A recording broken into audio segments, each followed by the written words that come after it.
Next, I'll pass it to Reverend Becca Edwards to share a faith perspective in this moment with Texas Impact and the United Methodist Church General Board of Church and Society. Thank you. Teachings from the world's faith traditions all include some version of the Golden Rule. Treat people in the way that you would like to be treated. In my own tradition, this is found as part of the greatest commandment. Love God and love your neighbor as yourself. Loving our neighbors is foundational to the work the faith community does in advocating for policies which support a safe and stable climate. We hold an expansive view of neighbor, acknowledging that we are responsible for one another, whether we live next door, down the street, or across the ocean from another person. We share a similarly expansive view of the ways we practice love of neighbor. Advocating for ambitious, comprehensive climate mitigation and adaptation policy supported by generous climate finance funding is one way we can love our neighbors.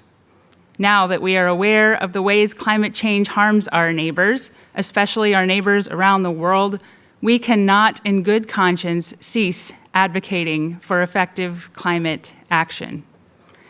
America's faith communities have an essential role in opening hearts, raising awareness, and taking meaningful action to address climate change.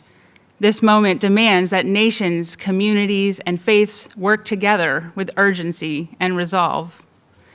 The UN Framework Convention on Climate Change, including the landmark 2015 Paris Agreement, remains vital and necessary for channeling and driving global ambition and action.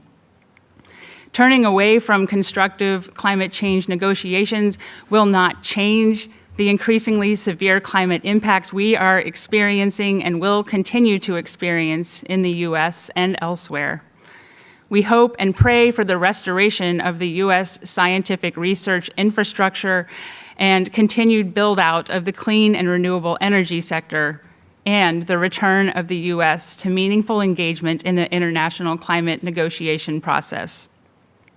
I'm pleased to announce that we delivered a letter signed by 36 members of the faith community asking the administration to reconsider withdrawing the U.S. from the Paris Agreement. When it comes to U.S. climate action, faith is still in.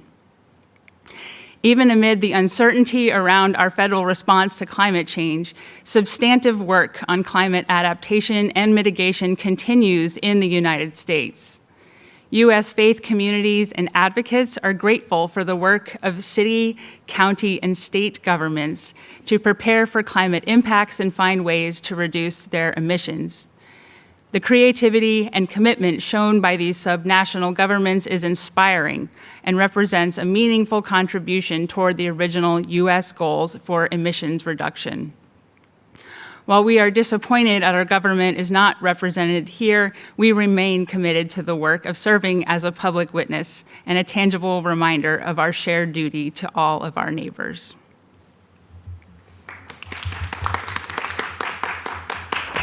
Thank you, Reverend Becca, for that reminder to love our neighbor and to put that love into action as well.